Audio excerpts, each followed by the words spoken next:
یہودی کیا کرتے تھے کہ حالت حیض میں عورت سے بالکل کنارہ کشی اختیار کر لیا کرتے تھے، اس کے قریب بھی نہ جانا، اور کھانا پینا بھی الگ اور جھوٹا بھی الگ۔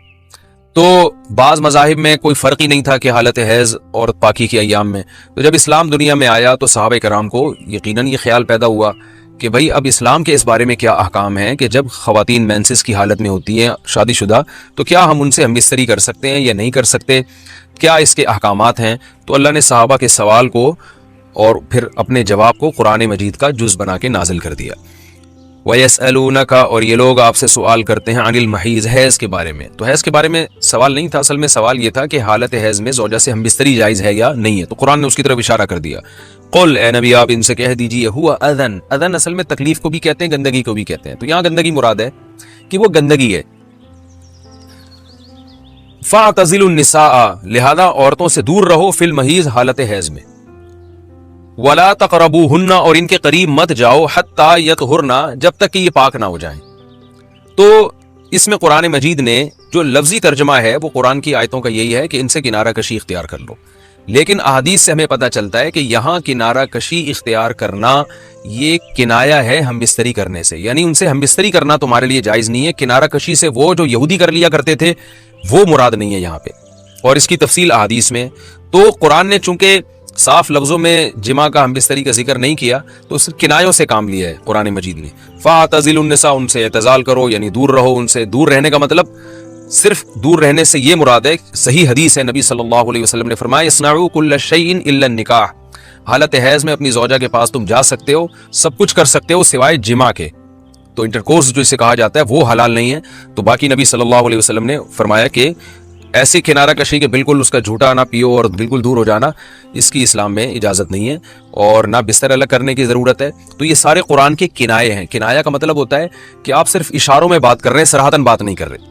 تو میں اس میں نقطے کی بات بھی بتاؤں گا کنایا کیوں ہے، کہ فَاعْتَزِلُوا النِّسَاءَ فِي الْمَحِيضِ، عورتوں سے حالت حیض میں دور رہو، وَلَا تَقْرَبُوهُنَّ، ان کے قریب مت جاؤ۔ تو یہ قریب جانا بھی اصل میں جماع اور ہم بستری سے کنایا ہے، یعنی اشارہ ہے ہم بستری مت کرو۔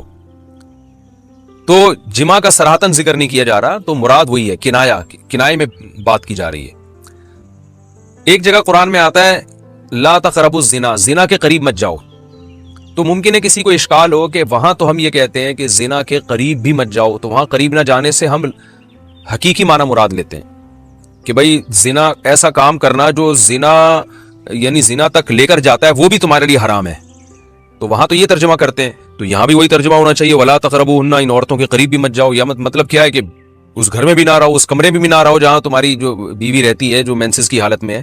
تو یاد رکھیں وہاں چونکہ زنا کا لفظ اللہ نے صراحتاً ذکر کر دیا، کنایا کی اب ضرورت نہیں ہے، لہذا وہاں لا تقربو کا مطلب لا تقربو ہی ہے، یعنی قریب مت جاؤ۔ تو زنا کے قریب مت جاؤ یہ کنایا نہیں ہے، اس کا مطلب صاف کہ زنا تو دور کی بات ہے، کوئی ایسا کام بھی نہیں کرنا جو زنا کے قریب لے کے جاتا ہے، لیکن یہاں اللہ نے ہم بستری کے لفظ کا صراحتاً ذکر نہیں کیا، لہذا جہاں ذکر نہیں ہوتا تو وہاں اشارتاً ذکر کیا جاتا ہے، اور اشارتاً جب ذکر کیا ہے تو یہاں لا تقربوهن یہ قرب سے خاص قسم کا قرب مراد ہے، اس سے مطلق قرب مراد نہیں ہے کہ کسی کے بھی قریب چلے جاتے ہیں۔ تو یہاں خاص قسم کا قرب مراد ہے، وہ قرب یہی ہے کہ مکمل جمع کرنا حالت حیض میں، اس کی اجازت نہیں دی جا رہی، لیکن اللہ نے اس کو گول مول طریقے سے کنائے کے ذریعے ذکر کیا ہے، حتیٰ یطہرن، یہاں تک کہ وہ پاک ہو جائیں۔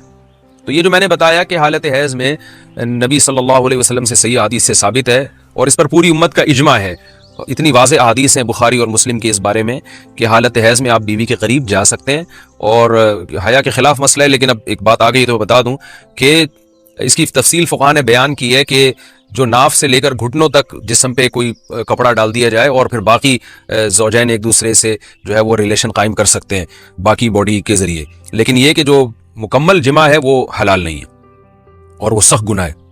آگے اللہ نے ارشاد فرمایا فَإِذَا تَطَهَّرْنَا، پس جب وہ مکمل پاک ہو جائیں، فَأْتُوهُنَّ، تو پھر تم ان کے پاس آؤ۔ اب یہ بھی دیکھیں ان کے پاس آؤ یہ کنایا ہے جمع سے، یہ نہیں کہ آپ کی زوجہ جو ہے وہ جب حیض سے پاک ہوئی ہے تو آپ اس کے پاس جا کے چائے پی سکتے ہیں، وہاں بیٹھ کے کھانا کھا سکتے ہیں، یہ مراد نہیں ہے، یہ سب کنایا اور اشارتاً قرآن بات کر رہا ہے۔ فَأْتُوهُنَّ، تو ان کے پاس آؤ، یعنی مطلب ان سے تم جمع کر سکتے ہو، جمع کرو ان سے، من حیث امرکم اللہ، ایسے جیسے اللہ نے حکم دیا ہے۔ تو اس سے پتہ چلتا ہے کہ جمع کا ایک ناجائز اور حرام طریقہ بھی ہے اور ایک جائز طریقہ بھی ہے، تو قرآن بتا رہا ہے کہ جائز طریقے سے تم جمع کر سکتے ہو، ناجائز طریقے سے جمع نہیں کر سکتے۔ وہ جائز اور ناجائز کیا ہے وہ میں انشاءاللہ بتاتا ہوں۔ ان اللہ بے شک اللہ تعالیٰ یحب التوابین توبہ کرنے والوں سے بھی محبت کرتا ہے، ویحب المتطہرین اور تطہر جو ہے نا یاد رکھیں، دیکھیں یہاں دو لفظ استعمال ہوئے ہیں، ایک استعمال ہوا ہے طہورا یطہرو حتی یطہرنا، اس کا مطلب ہوتا ہے پاک ہو جانا، اور ایک ہوتا ہے تطہرنا باب تکلف ہے، یعنی تھوڑا تکلف سے پاک ہونا، اہتمام کر کے۔ ایک پاک تو یہ ہے کہ بس چلو بھی پاک ہو گئے، ایک ہے کہ بہت یعنی پاک صاف رہنے کی بڑی کوشش کرنا۔ تو جو صفائی پسند لوگ ہوتے ہیں نا، وہ جب تک صفائی کا خبط ان کے اوپر سوار نہیں ہو جاتا اور تکلف نہیں کرتے، اس وقت تک پاک صاف وہ رہتے نہیں ہیں۔ تو اس لیے اللہ تعالیٰ نے تکلف کے ساتھ طہارت کا حکم دیا۔ تو اسی وجہ سے بہت سے علماء کہتے ہیں کہ اس سے حالت حیض کے بعد غسل کرنا مراد ہے، کہ اگر عورت کے 10 دن سے پہلے حیض آنا ختم ہو جائے تو عورت پر پھر واجب ہو جاتا ہے کہ وہ باقاعدہ غسل کر کے اپنے آپ کو پاک صاف کرے۔ تو یہی مراد ہے اس سے۔ اللہ نے فرمایا فَإِذَا تَطَهَّرْنَا، جب وہ مکمل پاک ہو جائیں، فَأْتُوهُنَّ مِنْ حَيْثُ أَمَرَكُمُ اللَّهُ، تو پھر اس طرح آؤ ان کے پاس جیسے اللہ نے حکم دیا۔ بے شک اللہ تعالیٰ محبت کرتا ہے توابین توبہ کرنے والوں سے، وَيُحِبُّ الْمُتَطَهِّرِينَ اور خوب تکلف کے ساتھ پاک صاف رہنے والوں سے۔ تو توبہ اور تطہر کا تذکرہ کیا۔ توبہ روحانی طہارت کو کہتے ہیں، اور جو تطہر ہے وہ جسمانی طہارت کو کہتے ہیں۔ یعنی اسلام یہ چاہتا ہے کہ آپ روحانی طور پہ بھی پاک صاف رہیں اور جسمانی طور پہ بھی۔ روحانی پاکی کیا ہے کہ اگر آپ سے کوئی گناہ ہو جاتا ہے تو رو دھو کے اللہ کو منا کے راضی کر لیں، تاکہ دل جو گندا ہوا ہے وہ بھی صحیح ہو جائے۔ اور جسمانی پاکی یہی ہے کہ جسم پہ کوئی گندگی لگی ہے تو وہ پاک ہو جائے۔ تو اس میں اللہ نے حالت حیض میں عورت کو بھی حکم دیا کہ وہ بھی نہا دھو کے پاک ہو جائے جب حیض سے پاک ہوتی ہے، اور مرد کو بھی حکم دیا کہ حالت حیض میں تم گندگی کی حالت میں جماع مت کرو بیوی کے ساتھ، خون میں لت پت ہو جائے گا انسان، اور یہ گندگی ہے۔ تو اللہ تعالیٰ پاک صاف رہنے والوں کو پسند کرتے ہیں۔ تو جو حالت حیض میں بیوی سے جماع کرتا ہے اس کا مطلب وہ پاک صاف آدمی نہیں ہے، وہ گندگی کے وقت میں اس کے قریب جا رہا ہے، تو یہ بھی غلط ہے۔ اور اگر خدا نخواستہ کسی سے ایسا ہو گیا ہو تو اللہ نے توبہ کا حکم دیا کہ توبہ کر کے اللہ کو مناؤ، کیونکہ روحانی طور پر جو گندگی ہوئی ہے اس سے بھی تمہیں پاک رہنا ضروری ہے۔ تو اللہ کو اچھے لوگ، پاکیزہ لوگ پسند ہیں۔ تو حالت حیض کی آیتوں کے بعد اللہ نے یہ اس لیے حکم دیا تاکہ اس عمل کے دوران گندگی میں ملوث نہ ہونا پڑے، اور یہ حکمت بھی اللہ نے بیان کر دی کہ حالت حیض میں جماع سے ہم تمہیں اس لیے منع کر رہے ہیں کہ اللہ کو پاک صاف لوگ پسند ہیں، گندگی میں انوالو ہونے والے، ملوث ہونے والے لوگ اللہ کو پسند نہیں ہیں، اور ہم تیری فرما برداری کریں۔ یہ مضمون قرآن مجید میں بہت مقامات پر آیا ہے۔ مشرک کہے گا واللہ ربنا ما کننا مشرکین، اللہ کی قسم ہم تو شرک کرتے ہی نہیں تھے۔ تو گناہگار کہے گا ان تقول نفس یا حسرتا علی ما فرطت فی جنب اللہ، ہائے افسوس کہ میں اللہ کے بارے میں بہت سخت کوتاہی میں مبتلا رہا۔ یعنی قرآن بیان کرتا ہے نا کہ تمہاری کیفیت کیا ہوگی اس وقت، بلکہ قرآن یہ بیان کرتا ہے جب موت کے وقت تم برزخ کی زندگی اپنی آنکھوں سے دیکھو گے تو اس وقت تمہاری کیا کیفیت ہوگی۔ دیکھیں، ایک تو مرتا ہوا انسان ہمیں نظر آ رہا ہوتا ہے، لیکن ایک مرتے ہوئے انسان کو بھی کوئی کچھ نظر آ رہا ہوتا ہے جو ہمیں نظر نہیں آتا، اور نہ وہ ہمیں بتا سکتا ہے۔ جیسے جو آدمی بستر پہ لیٹ جائے سونے کے لیے، تو ایک پوزیشن تو یہ ہوتی ہے جس میں وہ مکمل جاگ رہا ہوتا ہے، جس میں ہم سے اس کا رابطہ ہوتا ہے۔ ایک پوزیشن یہ ہوتی ہے جس میں وہ گہری نیند سو رہا ہوتا ہے، اس کا ہم سے رشتہ ڈسکنیکٹ ہو چکا ہوتا ہے، ہم سے کوئی رابطہ اس کا نہیں ہوتا۔ ہم اسے ہنسنے کی بات کریں ہنسے گا نہیں، رلانے کی بات کریں روئے گا نہیں، کتنی خطرناک خبر دیں اس پر کوئی اثر نہیں ہوگا۔ لیکن ہمیں یہ لگ رہا ہوتا ہے کہ یہ بے ہوش ہے، مگر وہ ایک الگ دنیا میں گھوم رہا ہوتا ہے۔ وہ جس دنیا میں گھوم رہا ہوتا ہے اس کے خواب کہا جاتا ہے، عالم خواب۔ وہ یہ سمجھتا ہے کہ یہ حقیقت ہے اس خواب کو۔ اچھے خواب بھی ہوتے ہیں، برے خواب بھی ہوتے ہیں۔ بعض اچھے خواب ایسے ہیں آنکھ کھلتی ہے تو انسان افسوس کرتا ہے، یار میں تو سمجھ رہا تھا یہ سچی مچی کا ہو رہا ہے میرے ساتھ۔ بعض برے خواب ہوتے ہیں، انسان کی آنکھ کھلتی ہے، شکر ادا کرتا ہے، اللہ تیرا شکر ہے کہ یہ خواب تھا، اے اللہ تیرا شکر ہے یہ خواب تھا۔ لیکن خواب میں اس کو یہ احساس نہیں ہوتا کہ میں خواب دیکھ رہا ہوں۔ تو ایک کنڈیشن تو یہ ہے جس میں وہ بالکل ہم سے منقطع ہو چکا ہے، ایک کنڈیشن یہ ہے جس میں وہ ہم سے رابطے میں، ایک اس کے درمیان کی کنڈیشن ہوتی ہے جس کو میں پیار سے بٹوین کنڈیشن کہتا ہوں۔ کہتے نہیں انگلش میں اس کو بٹوین، لیکن درمیان ہے نا، دیسی انگلش ایسے ہی ہوتی ہے، کوئی بھی لفظ ادھار لے کے کہیں بھی لگا دو۔ تو بالکل درمیانی کنڈیشن کیا ہوتی ہے جس میں وہ آدھا جاگ رہا ہوتا ہے اور آدھا سو رہا ہوتا ہے۔ کچھ یہاں کی بھی سن رہا ہوتا ہے، ہمیں لگتا ہے کہ یہ سویا نہیں ہے ابھی، لیکن تھوڑا غائب دماغ بن چکا ہوتا ہے، کچھ چیزیں اس کو وہاں کی خواب کی نظر آ رہی ہوتی ہیں، بالکل یہی کنڈیشن قرآن و سنت سے پتہ چلتا ہے کہ جب انسان کی موت واقع ہونے والی ہوتی ہے تو ایک کنڈیشن یہ ہوتی ہے جس میں وہ مکمل حی ہے، مکمل زندہ ہے، جس میں وہ ہم سے بات چیت کر رہا ہوتا ہے۔ ایک کنڈیشن یہ ہوتی ہے جس میں وہ مکمل اس کی ڈیتھ ہو چکی ہوتی ہے، اس میں ہمارا اس سے کوئی رابطہ نہیں ہے، اس پہ جو گزر رہی ہے وہ جانے اور اللہ جانے۔ جیسے حضرت عمر نے فرمایا نا کہ حدیث میں آتا ہے نا کہ جو برا آدمی ہے جب اس کی میت کو قبر کی طرف لے کر جاتے ہیں تو کہتا ہے کہ تم مجھے کہاں لے کے جا رہے ہو، اور اچھے آدمی اچھا کیا کہتا ہے، مجھے جلدی لے کر جاؤ، کیونکہ برزخ کی باتیں ہیں وہ خود دیکھ رہا ہے۔ لیکن ایک حالت مرنے والے کی ایسی ہے جس میں وہ آدھا عالم برزخ میں اور آدھا عالم دنیا میں، اس کنڈیشن کو سکرات موت کہا جاتا ہے۔ سمجھ رہے ہیں بات کو؟ کیونکہ یہاں شرعی احکام چینج ہو جاتے ہیں، شریعت میں کچھ احکام ایسے ہیں کہ ابھی اس کا حکم کچھ اور ہے، مرنے کے بعد کچھ اور ہے۔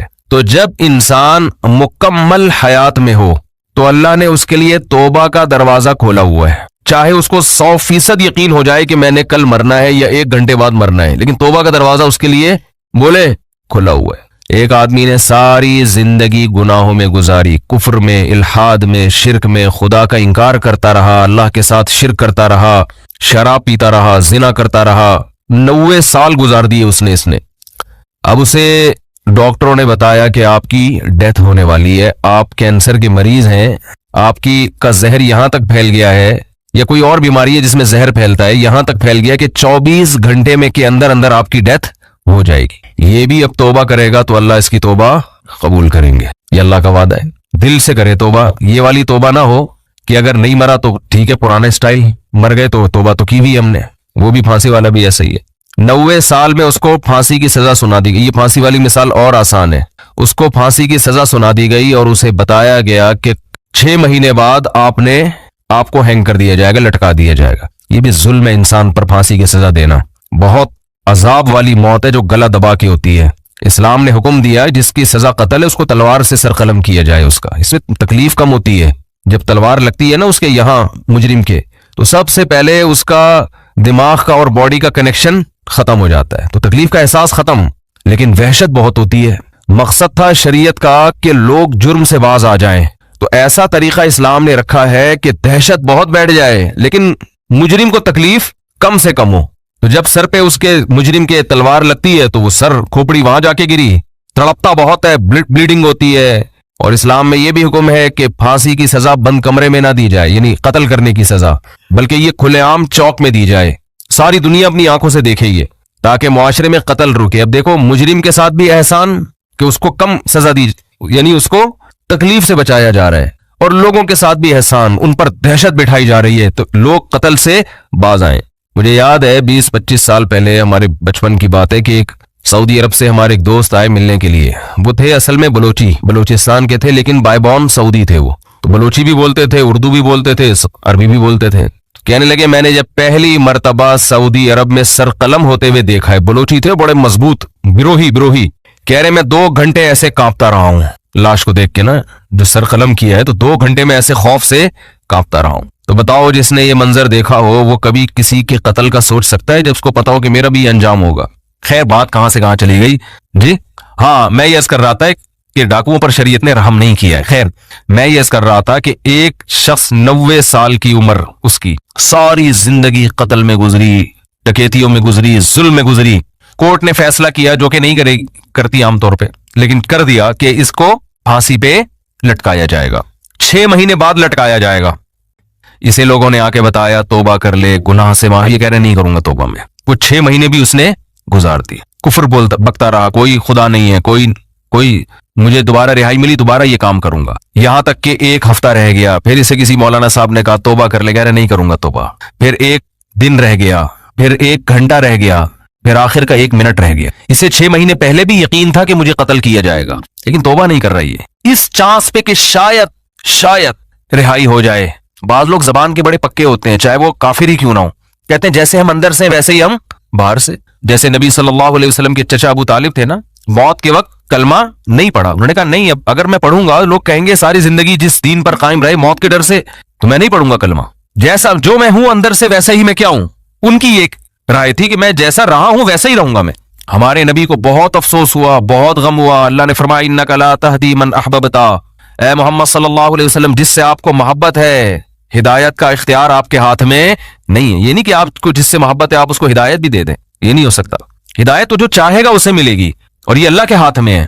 حضرت بلال کا نبی سے کوئی رشتہ نہیں, غلام, رنگ بھی سیاہ, قوم بھی الگ, غلام, ان کو ہدایت مل گئی, چاہت تھی ان کے دل میں, طلب تھی. تو بعض ایسے ہوتے ہیں کہ وہ اقرار نہیں کرتے, وہ کہتے ہیں موت کے وقت بھی ہم نہیں, حالانکہ موت کے وقت ان کو یہ ہوتا ہے کہ شاید اسلام نے جو کچھ کہا ہو وہ سچ کہا ہو, لیکن وہ کہتے ہیں نہیں, جس پہ ہم زندگی میں رہے اسی پہ رہیں گے. تو یہ جو 90 سالہ شخص تھا جس نے سینکڑوں انسانوں کو قتل کیا, ہزاروں کو قتل کیا, خدا سے بغاوت کی, اللہ کے وجود کا انکار کیا, اس سے بڑا مجرم دنیا میں کوئی نہیں ہو سکتا تھا.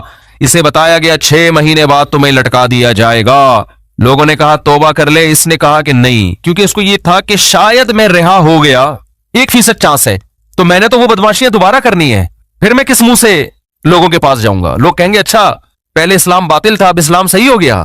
تو اس نے ڈیلے کی, اس نے کہا نہیں, یہاں تک کہ اس کو لٹکانے میں 1 منٹ باقی ہے, 1 منٹ. اس کو یقین ہو گیا میری زندگی صرف کتنی دیر کی ہے, 1 منٹ کی. اب رہائی کی تمام اپیلیں مسترد ہو چکی ہیں, لیکن ہے پورا زندہ, ابھی عالم برزخ کو اس نے اپنی آنکھوں سے دیکھا نہیں. اب اگر یہ توبہ کر لے, بالکل پھانسی کے پھندے کی طرف جا رہا ہے, اس کو جلاد لے کے جا رہا ہے لٹکانے کے لیے, یہاں تک کہ اس ٹول پہ اس کو کھڑا کر دیا, اس وقت بھی اگر یہ توبہ کرے گا تو اللہ کا وعدہ ہے اس کی توبہ اللہ قبول کرے گا. لیکن اس توبہ میں شرط یہ ہے کہ یہ دل میں ارادہ ہو کہ اگر بالفرض چھوٹ گیا میں, قدرت کی طرف سے کچھ بھی ہوگی, تو میں دوبارہ پرانی زندگی کی طرف نہیں لوٹوں گا. یہ دل کی حالت تو اللہ ہی جانتا ہے نا.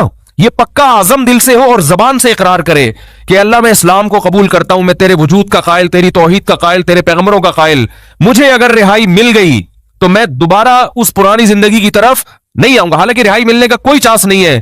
قرآن سے, صحیح احادیث سے, متواتر احادیث سے اہل سنت والجماعت کا عقیدہ ہے کہ اس وقت 1 سیکنڈ کی توبہ اللہ اس کے تمام گناہوں کی دیوار کو گرا ڈالے گی.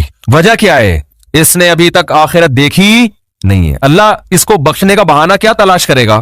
ہو سکتا ہے فرشتے اعتراض کریں, اللہ تو موت کا یقین ہے, اس کو اس کی توبہ کس بات کی؟ اللہ کہیں گے موت کا تو یقین ہے, لیکن فرشتے اور آخرت اس نے اپنی آنکھوں سے غیب پر ایمان ہے, اور غیب پر ایمان اللہ قبول کرتا ہے. بہت سے لوگ اس کنڈیشن میں بھی توبہ نہیں کرتے, بلکہ زیادہ تر تو نہیں کرتے. بہت مشکل ہے بھائی بات سمجھانا, کیسے کیا زیادہ تر لوگ اس کنڈیشن میں توبہ کرتے ہیں؟ بولو, نہیں کرتے. جاؤ ہسپتالوں میں کینسر کے مریضوں کو جا کے دیکھ لو, جیسے تھے ویسے کے ویسے ہی ہیں. غیر مسلموں کو دیکھ لو, بسترے مرگ پہ تڑپ رہے ہوتے ہیں. جو بت پرست تھا وہ بت پرستی میں ہی مرتا ہے, وہ پھر بھی نہیں کرتا توبہ. تو یہ بھی بہت 1% خوش قسمت لوگ ہوتے ہیں جو عین اس وقت میں توبہ کر لیں, ورنہ توبہ ہوتی نہیں ہے. اس ٹائم پہ بھی نہیں کرتے لوگ توبہ, دل سے ہو چکے ہوتے ہیں وہ. اب دیکھو آخری 1 منٹ رہ گیا ہے, اگر آج وہ دل سے توبہ کر لے, وہ پھانسی کے پھندے پہ لٹکنے والا, 1 سیکنڈ پہلے یہاں تک کہ اس کے گلے میں پھندا لا کے ڈال دیا گیا, ابھی صرف رسا کھینچنے کی دیر ہے, اس دوران بھی اگر وہ توبہ کرے گا, یہ 1 سیکنڈ اس کی کروڑوں سال کی زندگی کو, فیوچر کو چینج کر دے گا. کیوں؟ ابھی تک اس نے اپنی آنکھوں سے دیکھا نہیں ہے, ابھی تک دیکھا نہیں ہے اس نے اپنی آنکھوں سے, غیب پر ایمان ہے. تو یہ اللہ کا وعدہ ہے, ان اللہ یقبل توبۃ عبدہ ما لم یغرغر. بخاری مسلم کی حدیث, نبی صلی اللہ علیہ وسلم نے فرمایا اللہ اپنے بندے کی توبہ اس وقت تک قبول کرتا ہے جب تک اس کو غرغرہ نہیں آتا. غرغرہ کا مطلب سکرات موت میں مبتلا نہیں ہو جاتا وہ. ہاں, جب اس کو ہینگ کیا گیا اور اس کی روح نکلنا شروع ہوئی, اور پھر اس نے برزخ کی زندگی اپنی آنکھوں سے دیکھ لی, اس نے دیکھ لیا کہ قرآن جو کہتا تھا کہ برے لوگوں کی روح, برے فرشتے سے مراد وہ فرشتے جو اللہ نے سزا دینے کے لیے متعین, فرشتہ تو برا نہیں ہوتا, وہ فرشتے جو خوفناک فرشتے ہیں وہ برے لوگوں کی روح قبض کرتے ہیں. جب یہ فرشتے اپنی آنکھوں سے دیکھ لے گا, اس کے بعد قرآن کہتا ہے کہ اب توبہ تو دور کی بات, زمین اور آسمان کی دولت بھی اگر خرچ کر دے گا, وعدہ کرے گا اللہ مجھے مہلت دے دے, میں پوری زمین آسمان کی دولت خرچ کرنے کے لیے تیار ہوں. اللہ فرماتے ہیں ما تقبل منہم, اللہ کا قانون اٹل ہے, اللہ اس کی ایک آنسو کی پرواہ نہیں کرے گا. پوری دولت دے دے اللہ اس کی پرواہ نہیں کرے گا. آج ملحد لوگ, ایتھیس لوگ کہتے خدا نظر نہیں آتا, جنت نظر نہیں آتی, جہنم نظر نہیں آتی, دکھاؤ. او بھائی اگر دکھا دی تو پھر آپ میں اور مومن میں فرق ختم ہو جائے گا. دیکھی ہوئی چیزوں پر تو سب ایمان لے کر آتے ہیں. قرآن کہتے ہیں غور و فکر کر کے ایمان لے کر آؤ. آپ کی خواہشات آپ کو صحیح سمت میں غور کرنے نہیں دیتی. ابھی ایک ملحد نے میرے خلاف کلپ بنایا ہے, میں نے مثال دی تھی ایک یونیورسٹی کے پروفیسر کی. جلدی سے بات کو سمیٹتا ہوں, کیا کروں یار. ایک ملحد نے کلپ بنایا, میں نے ایک مثال دی تھی یونیورسٹی کے پروفیسر کی, خوب اچھی طرح کھوپڑی میں بیٹھائیں اس مثال کو. یہ لوگ نا باتوں کو گھماتے بہت ہیں, کبھی سیدھی بات نہیں کرتے. مجھ سے ایک طالب علم ملا, اسٹوڈنٹ ملا یونیورسٹی کا, اس نے کہا ہمارے ایک پروفیسر نے کہا کہ دیکھو گاڑی کے ایکسلریٹر پہ ہم پاؤں رکھتے ہیں تو گاڑی موو کرتی ہے, بریک پہ پاؤں رکھتے ہیں تو گاڑی رکتی ہے. تو خدا کہاں ہے؟ یعنی ہر کام کرنے سے ہو رہا ہے نا. خدا تو جب ہوتا جب ایکسلریٹر پہ پاؤں رکھو اور وہ روک دے گاڑی کو, بریک پہ پاؤں رکھو اور وہ چلا دے. تو یہ ہر کام کی ایک لاجک ہے. تو ہر کام کے پیچھے ایک سائنس ہے, ایک لاجک ہے. خدا نہیں ہے معاذ اللہ. میں نے کہا یہ مثال ہی خدا کے وجود کی سب سے بڑی دلیل ہے. گاڑی کے ایکسلریٹر پہ جب تک پاؤں نہ رکھیں وہ چلے گی خود سے؟ بولو. جب تک کوئی بریک لگانے والا نہ ہو اس وقت تک رکے گی وہ. جو گاڑی ایک حالت سے اپنی ایک کنڈیشن کو چینج نہیں کر سکتی, کسی چینجر کے بغیر وہ گاڑی وجود میں آ سکتی ہے کسی خالق کے بغیر؟ بولو نا. تو وہ گاڑی یقیناً کسی نے بنائی ہے. تو ایک چھوٹی سی گاڑی خود سے نہیں بن سکتی. آپ کہہ رہے ہیں پوری کائنات ایک دھماکے سے خود سے وجود میں آ گئی ہے, اور انسان اور وسیم بھائی اور غفور بھائی سبکتگین صاحب اور یہ خواتین اور مرد اور گائے بھینسیں اور زمین سورج کے گرد اور جو ہے وہ چاند زمین کے گرد, پورا ایک اتنا بڑا نظام, بارشوں کا نظام, صحراؤں کا نظام, یہ سارا سیٹ اپ ایک بے جان تصویر خود سے وجود میں نہیں آ سکتی کروڑوں سال میں. اور ایک چلتی پھرتی تصویر جو دیکھتی ہو, ناک سے سونگتی ہو, کانوں سے سنتی ہو. کوئی کہے نا کہ یہ آنکھ ناک کان تصویر پینٹنگ کر کے خود وجود میں آ گئی ہے, کوئی مان لے گا؟ خربوں سال میں بھی نہیں ہو سکتا. لیکن ایک ایسی آنکھ وجود میں آ گئی جس میں دیکھنے کی صلاحیت, ایک ایسی ناک وجود میں آ گئی جس میں سونگنے کی صلاحیت. یہ اور میرا اعتراض تھا, اس ملحد نے اس اعتراض کا جواب نہیں دیا. اس نے جواب کیا دیا ہے؟ اس نے کہا گاڑی کی مثال یہاں فٹ نہیں آتی کیونکہ گاڑی بنی ہوئی چیز ہے, اس میں ایوولوشن نہیں ہوتا, اور اس کائنات ایوالو ہو کے یہاں تک پہنچی ہے. نہیں آئی بات سمجھ میں؟ کہہ رہے گاڑی جو ہے نا وہ ایوالو تھوڑی ہوئی ہے یہاں تک, گاڑی تو کسی نے بنائی ہے, تو گاڑی پہ فٹ نہیں ہو سکتی. سوال تربوز کے متعلق تھا, جواب میں کیا پیش کیا جا رہا ہے؟ خربوزہ. آپ سے سوال پوچھا امتحان میں, محمد بن قاسم نے ہندوستان پہ 17 کیا کیے؟ آپ نے کہا محمد بن قاسم ناشتے میں پراٹھا کھاتا تھا. اگلا بولے گا بھائی تم سے پوچھا کیا جا رہا ہے, وہ سوری محمود غزنوی نے, محمد بن قاسم نے نہیں, وہ صبح ناشتے میں کیا کھاتا تھا. تو یہ جواب تھوڑی ہوگا. سوال دوبارہ دوہرا دیتا ہوں میں, ایک معمولی سی چیز ایوولوشن کے ذریعے کار کی شکل اختیار نہیں کر سکتی. اتنی مینجمنٹ کہ ایکسیلیٹر کی جگہ ایکسیلیٹر ہو, بریک کی جگہ بریک ہو, اسٹیئرنگ کی جگہ ایسی بہترین مینجمنٹ. تو یہ ایوولوشن کوئی ایسی ہے عجیب چیز ہے جس نے خود سے, یعنی نیچر ہے نا, نیچر اتنی ذہین, اتنی فتین, اتنی زبردست چیز ہے کہ خربوزے کے بیج میں اس نے ایسے سافٹ ویئر انسٹال کر دیے کہ جب زمین میں ڈالو تو پہلے پودا اگے گا, پھر پھول اگیں گے کیڑے مکوڑوں کو مائل کرنے کے لیے, پھر نر مادہ کا ملاپ ہوگا, پھر جب نر مادہ کا ملاپ ہوگا اس میں کچا پھل پیدا ہوگا, وہ پھل بڑا ہو کر دوبارہ خربوزہ بن جائے گا. ہر خربوزے میں دوبارہ ایسے سینکڑوں بیج ہوں گے جن کو ڈالو گے تو پھر یہی پروسیس ہوگا. ہزاروں سال سے یہ پروسیس ہو رہا ہے, اور یہ فطرت نے خود اپنے آپ کو مینج کر لیا. خدا کی قسم دنیا میں اس سے بڑا بیوقوف اور جھوٹا اور کذاب اور دجال کوئی نہیں ہوگا جو یہ دعویٰ کرے. آپ انسان کو مانتے ہو ایوولوشن ہو رہا ہے, ارتقاء, اردو میں ارتقاء کہتے ہیں اس کو. یہ کیا ارتقاء ہے یار, کہ دیکھو ارتقاء بندر کروڑوں سال ترقی کرتے کرتے انسان تک پہنچ جاتا نا, یہ ہوتا نا ارتقاء. یہاں کیا ہو رہا ہے, 9 مہینے میں کیا ارتقاء ہو رہا ہے, ایک پانی کا قطرہ ماں کے رحم میں جاتا ہے بھائی, اور 9 مہینے میں ماں روٹی کھا رہی ہے, 9 مہینے کے اندر اس میں آنکھ, ناک, کان, دل, دماغ, جگر, گردے, پھیپڑے, ہر چیز بن کے اپنی جگہ فٹ ہو کے, اور ایسی مینجمنٹ ہے خاندانی. ادھر بچہ ماں کے پیٹ سے باہر آیا, فوراً ماں کی چھاتیوں میں دودھ پیدا ہوا, پانی میل کا ہے اور بچہ فیمیل کے بطن سے پیدا ہو رہا ہے, ان دونوں کے ملاپ سے. اور ان دونوں کا ملاپ بچہ پیدا کرنے کے لیے نہیں تھا, اپنی خواہش پوری کرنے کے لیے, سیکس کے لیے تھا. اس سیکس کے نتیجے میں انسان وجود میں آ رہا ہے. ان دونوں میں بھی آپس میں کوئی ربط نہیں ہے. جانور جب میل فیمیل آپس میں ملتے ہیں ان کے دماغ میں بھی نہیں ہوتا کہ ہم نے نسل بڑھانی ہے, وہ اپنی خواہش پوری کرنے کے لیے ملتے ہیں. لیکن فطرت نے ایسی زبردست مینجمنٹ کی ہوئی ہے, ان کی خواہش پوری کرنے کے جذبے کو ان کی بریڈنگ کا ذریعہ بنا دیا. یہ بھائی ایسی مینجمنٹ اللہ کی قسم کروڑوں اربوں کھربوں سال میں بھی آٹومیٹیکلی خود بخود نہیں ہو سکتی. وہ سیکس کے لیے جا رہا ہے اس کے پاس, اس کے دماغ میں نہیں ہے کہ اولاد پیدا ہوگی. اس کا آپس میں کوئی ربط نہیں ہے نا انسان کا. اور سیکس پورا کرنا تو ایک ہوس سمجھا جاتا ہے, ایک ہوس سمجھا جاتا ہے. میل فیمیل کی طرف مائل ہوتا ہے اولاد پیدا کرنے کے لیے نہیں. لیکن قدرت نے چونکہ نسل بڑھانی ہے تو قدرت نے کہا یہ نسل ان کے کنٹرول میں نہ رکھو, ان کے اندر ایسی خواہش پیدا کر دو میل فیمیل کے اندر, یہ اپنی خواہش کے لیے ملاپ کرے. اور فطرت اس ملاپ سے ایک نیا کام لے رہی ہے, انسانوں کی نسل بڑھانا, جانوروں کی نسل بڑھانا. حالانکہ ان دونوں, دیکھو مولانا شرفی تھانوی رحمۃ اللہ علیہ ایک بڑی پیاری مثال دیا کرتے تھے, کوئی مرد اور عورت جنگل میں پیدا ہوں, یعنی کوئی بچے ہوں, ان کو جنگل میں چھوڑ کے چلے جائیں آپ, ان کو نہیں پتا ہوگا نا کہ ہم دنیا میں کیسے آئے. وہ غور کرتے رہیں گے سائنسدانوں کی طرح نا بیٹھ کے, انہیں کوئی بتائے کہ تم ایسے وجود میں آئے کہ مرد اور عورت کا ملاپ ہوا, اس میں پانی کا ایک گندا قطرہ اور وہ قطرہ دکھا دیا جائے کہ یہ ہے. اس میں ایسے صلاحیتیں ہیں کہ یہ جب ایک خاص پروسیس کے تحت ماں کے رحم میں گزرے گا تو اس میں آنکھ, ناک, کان, دل, دماغ, جگر, تم جیسا انسان پیدا ہو جائے گا. مولوی تھانوی فرمایا کرتے تھے وہ 100 دفعہ آپ قرآن پہ ہاتھ رکھ کے قسمیں اٹھا لیں وہ اس بات کا یقین نہیں کرے. وہ کہہ رہے ہو ہی نہیں سکتا, وہ فرضی مفروضے گڑے گا, وہ کہے گا یہ نہیں ہو سکتا. جب تک وہ اپنی آنکھوں سے دیکھ نہ لے, دیکھے گا تو کہے گا کہ واقعی یہ ہوا ہے. ہم تو دیکھ رہے ہیں اپنی آنکھوں سے اس لیے مانتے ہیں, تو کیوں خدا کے دشمن بنے ہوئے ہو بھائی؟ مان لو اس خدا نے اور پھر دیکھو کہہ رہے کہ مٹی سے بنایا. قرآن کبھی کہتا ہے مٹی سے بنایا, کبھی کہتا ہے پانی سے بنایا, تو کہہ رہے قرآن کی آیتیں آپس میں ٹکرا رہی ہیں. قرآن ہی پڑھ لیا ہوتا تو آپ کو پتا چل جاتا. قرآن کہہ رہے ہیں سورہ حج کے پہلا رکوع, یا ایھا الناس ان کنتم فی ریب من البعث, ہے لوگوں اگر تمہیں یقین نہیں آتا نا میں مٹی کو دوبارہ کیسے انسان بناؤں گا, فإنا خلقناکم من تراب, سب سے پہلے ہم نے تمہیں مٹی سے بنایا, ثم من نطفہ, پھر اس مٹی کو نطفے میں تبدیل کر کے پھر نطفے سے بنایا, ثم من مضغہ, پھر اس نطفے کو ہم نے من علقہ خون میں تبدیل کیا, ثم من مضغہ, پھر گوشت میں تبدیل کیا. تو قرآن کہیں کہتا ہے خون سے بنایا, قرآن کہیں کہتا ہے گوشت کے لوتھڑے سے بنایا, قرآن کہیں کہتا ہے مٹی سے بنایا. قرآن ان تمام اعتراضات کا ایک آیت میں جواب دے دیتا ہے کہ یہ ترتیب وار بنائے ہم نے. لیکن قرآن اصل میں جو بتانا چاہ رہا ہے, ملحد وہاں سے ایسے نظریں چرا کے بھاگتے ہیں اور ایسے نابینا بن جاتے ہیں جیسے کبوتر بلی کو دیکھ کے آنکھیں بند کر لیتا ہے. قرآن کہہ رہا ہے یہ سارے پروسیس ایوولوشن کا نتیجہ نہیں ہو سکتے. اتنا زبردست فطرت اپنے آپ کو مینٹین نہیں کر سکتی کہ پہلے مٹی سے منی کا قطرہ بن رہا ہے, پھر اس منی ماں کے رحم میں جا رہی ہے, وہ گوشت میں, وہ خون میں تبدیل, پھر خون گوشت میں تبدیل, پھر گوشت, اور یہ ساری ایسے کوئی ایسا نہیں کہ لوتھڑا باہر آ جائے. جب تک ماں کے پیٹ میں خوبصورت انسان تیار نہیں ہو جاتا, انتہائی بدبودار ہوتا ہے, جب تک وہ تیار نہیں ہوتا انتہائی خوبصورت بن کے باہر نکلتا ہے, اور ادھر نکلتے ہی ماں کی چھاتیوں کے اندر خدا دودھ پیدا کر دیتا ہے.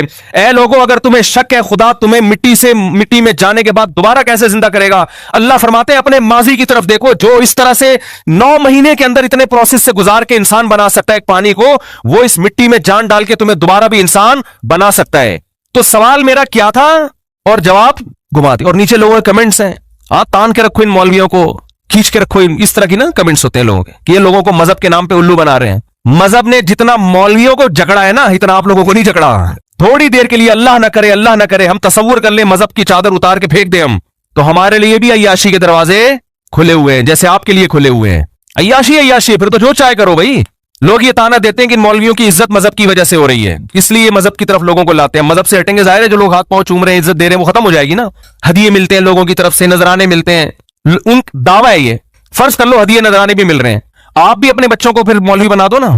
ہمارے سابق صدر کو چاہیے کہ وہ اپنے بچے کو مدرسے میں داخل کر دے. اس میں عیاشی کیا ہے, بولتے کیوں نہیں, اس میں زیادہ عیاشی ہونی چاہیے نا. پھر وہی مثال ہے, لوگ مجھے کہتے ہیں 4 شادیوں میں عیاشی, میں کہتا ہوں پھر کروا لو, ہمارے سابق صدر سے بولو آپ کر لو 4 شادیاں. عیاشی کا تو کس کو شوق نہیں ہوتا, دنیا کے ہر عیاش آدمی کو چاہیے 4 کر لے. وہ کہتا ہے نہیں, نا اس میں عیاشی, بولتے کیوں نہیں ہے. تو آپ ایسی عیاشی کا لیبل ہماری طرف لگا رہے ہو جو عیاشی آپ خود کرنے کے لیے تیار نہیں ہو. آپ کہہ رہے ہو نا کہ نبی صلی اللہ علیہ وسلم نقل کفر نباشت 9 بیویاں رکھ کے معاذ اللہ نقل کفر عیاشی کی ہے, تو آپ 4 رکھ کے عیاشی کر لو. آپ تو بیوی بنانے کے لیے تیار نہیں ہوتے, آپ گرل فرینڈ پہ گزارا کرتے ہو, کیونکہ آپ کو پتا ہے کہ اسلام نے جب 4 کی اجازت دی ہے تو مرد کے ذمے اتنے خرچے ڈال دیے ہیں کہ مرد یہ کہتا ہے میں اس پوری ڈیٹیل کے ساتھ, اس نان نفقہ اٹھانے کے ساتھ میں 4 کرنے کا ارادہ نہیں کرتا, وہ نہیں اس عیاشی پہ آتا. اکثر یہ کام مذہبی لوگ کرتے ہیں, عیاش لوگ, شراب کباب والے یہ کام نہیں کرتے. اور رہا مسئلہ کہ علماء کی گاڑیوں کو دیکھتے ہیں لوگ, لینڈ کروزر میں گھوم رہے ہیں. علماء کے ماضی کو دیکھو, ہم جب مدرسے میں گئے نا, پہلا سال تھا ہمارا, تو عربی کی کتاب ہم پڑھ رہے تھے, اس میں ایک بڑی زبردست بات لکھی. ہم بڑے علماء کو دیکھتے تھے, بڑی گاڑیاں, بڑے, اور ہم اپنی حالت دیکھتے تھے ہمارے, تو ہم نے کہا یار ہم تو پتہ نہیں فیوچر کچھ کھانے کو ملے گا کہ بھی نہیں ملے گا, کیونکہ سارے علماء کے ساتھ ایسا تھوڑی ہوتا ہے. تو ہمارے استاذ نے بتایا کہ جو علماء کے فیوچر کو دیکھ کے زندگی گزارے گا نا وہ ناکام ہوگا. وہ کیا ہوگا, ان علماء کا, یعنی وہ گمراہ ہو جائے گا. ان علماء کا ماضی دیکھا کرو کہ انہوں نے ماضی کیسے گزارا ہے. تو جاؤ مدرسوں میں جا کے دیکھ لو, آپ بھی دیکھ لو, ہم آپ کو دکھا دیں گے کیسا ہوتا ہے. وہاں وہ سہولتیں نہیں ہوتی عام طور پہ جو یونیورسٹیوں میں ہے, وہاں وہ کیریئر نہیں ہوتا فیوچر کا. جو آپ کا بچہ, یقین نہ آئے نا, آپ کی بیٹی کے لیے, آپ کے بیٹے کے لیے کوئی رشتہ آئے, آپ بتاؤ کہ ہمارا بیٹا مدرسے میں پڑھ رہا ہے, آئی بات سمجھ میں, 100 رشتے آئیں گے, 1% چانس ہوگا کوئی ہاں کر دے. 100 میں سے 1% چانس. جب آپ نے بتایا نا ہمارا بیٹا کیا کرتا ہے, بولو مدرسے کے دوسرے سال میں, ابھی 6 سال اس کے باقی ہیں, یہ 4 سال باقی ہیں, یہ آخری سال ہے, دور حدیث کر رہا ہے, پتلی گلی سے نکلیں گے وہ. اور اسی شکل کا, اسی قد کاٹ کا آپ کا دوسرا بیٹا ہے جو میڈیکل کالج میں پڑھ رہا ہے, جو کمیشن آفیسر بن رہا ہے, یعنی آرمی جوائن کر رہا ہے. 100 میں سے